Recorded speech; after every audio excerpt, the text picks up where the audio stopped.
Hey guys, welcome back to another video on the channel. The transfer window may be over now, but the news continues and will always continue. A lot of news as well from last night. Newcastle had a complete clear out of players. Some players, as you can see in the title, refused to go out on loan. We'll talk about that in a bit. Downey's drama with Sunderland fans is also to talk about. A lot did happen yesterday. But anyway guys, as always, you're new to the channel, make sure to get down there, subscribe. Smash like button, enjoy. I appreciate your support as always. Later on the channel tonight, I will actually review all the signings, so I'll rank it out of 10.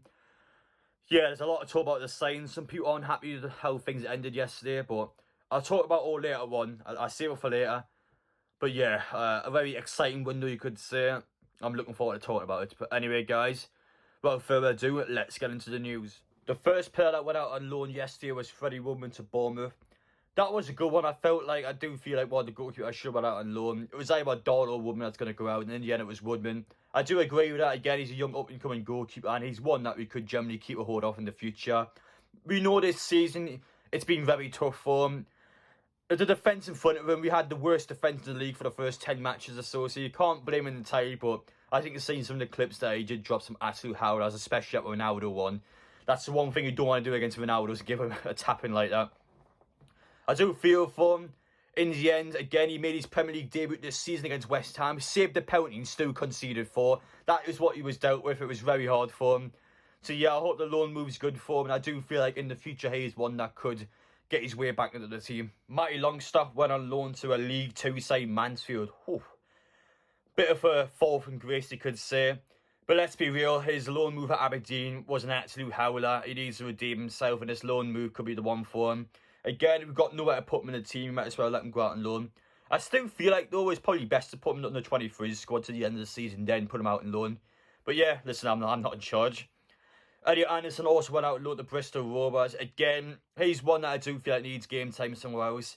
At this moment in time, we would have played him by now if he was good enough to play for us. So I do feel like getting him out there, getting some game time at our clubs, and then we can actually evaluate if he has a future at his football club or not. So yeah, best of luck to both of them. The final player that went out on loan yesterday was Hendrick at Queen's Park Rangers. Now, one thing I will say actually is that I'm quite disappointed to see how the fans react to this. A lot of people celebrate the fact he was gone. I do feel bad for him because, let's be real, he was a free sign from Burnley and he felt like a free sign. That's the best way of describing it. He never had a bad attitude. He always gave 100%. And he did score with some... he just got with some goals now and again. In the end, there were still consolations. Never really amounted to any match winners or anything like that. But he did give it everything he had. And yeah, best of luck for him because he never had a bad attitude. He just got in, did his job. And unfortunately, yeah, as much as I don't want to say it, he's just not good enough. That's why he's run out on loan. In the summer, you imagine he'd be so. But at the end of the day, Hendrick gave it everything he had. And you can't ask for anything more. Best of luck with wherever he goes, but he didn't deserve that abuse. And unfortunately, on social media, when he had that presence, it's happened to anyone, unfortunately. So, yeah, best of luck whatever he does. Now, we know from the title that 2 players refused to go out on loan yesterday. The problem now is that Newcastle need to get rid of 3 players in the 25-man squad. There are 3 players in there that cannot play at all this season. They will still be getting paychecks from this football club. We know that 2 of them is going to be Clark and Lewis immediately. And that's what we're going to talk about now. So, Craig Coates put them on the screen here, so... yeah, those 2 had offers to go out on loan yesterday. Both of them said no. Now, I actually think this is where criticism is justified, like Hendrick. I'll have to say, I'll be brutally honest, I think that is disgusting. I think it's disgusting from the pair of them. Both of them, the impression I get from saying that is that anyhow, the owners, the coaches, someone's talking about they're not going to be in the 25-man squad out. Go out and loan, get some consistent game time, and we'll see what happens in the summer. And both of them just went no. I think it's disgusting. I think it's a lack of respect. Both of them now, for the next 4 months, are going to sit at home and get paychecks every week for doing nothing. It's a disgrace. It's an absolute disgrace. And look at the clubs as well, for 1 second. Look at where Ciaran Clark was meant to be going on loan. Middlesbrough. He doesn't even have to move house. All he got to do is drive 30 minutes down the road and he still said no. It's an absolute disgrace, Ciaran Clark there. I can't get over that. In the past 2 months, he got sent off against Norwich. That cost me 2 points in a huge game. We would be out of the bottom 3 at this current minute if it wasn't for that. Against Manchester City, their first goal, he ducked for the header, which led to a sterling goal, Jesus or whoever it was.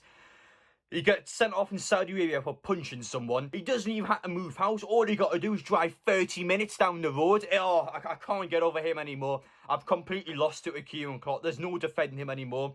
At least with Jamal Lewis, he actually has to move. And Jeff Hendrick himself, people are slagging him off. He moved house to London just to go out and loan for this club. No, it makes me sick. It honestly makes me sick. I do more travelling on a weekly basis to watch the women's football than he would have done go to Middlesbrough just to train and play matches. No. I can't defend him anymore. I think Jamal Lewis and Ciaran will never play for this club again. I think the owners will be seriously ticked off about that because they have paychecks they've got to fill in. To be fair with Jamal Lewis, yes, I think he should be in the 25-man squad. I think Richie will be in there, and I think Jamal Lewis is a better left-back than him, so I understand the frustration. But when he gets told to go out and loan, you've got to go out and loan. As otherwise, it's a lack of respect to the owners, to the club, and to the shirt. I don't like it at all.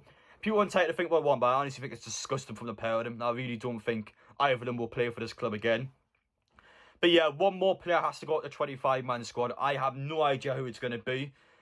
We'll keep an eye on it. I don't think it'll be Gill. I don't think it'll be Gillespie. So who is it going to be? Really got no clue on that one. So let me know down in the comment section, guys, your thoughts on that. I think it might be Richie or Crack personally, but I haven't got a clue. But yeah, just about those two there. I think it's absolutely shocking by them. Finally, we'll finish off with the Keith Downey and Sunderland drama. So pretty much the story behind this is the signing of Jermaine Defoe last night.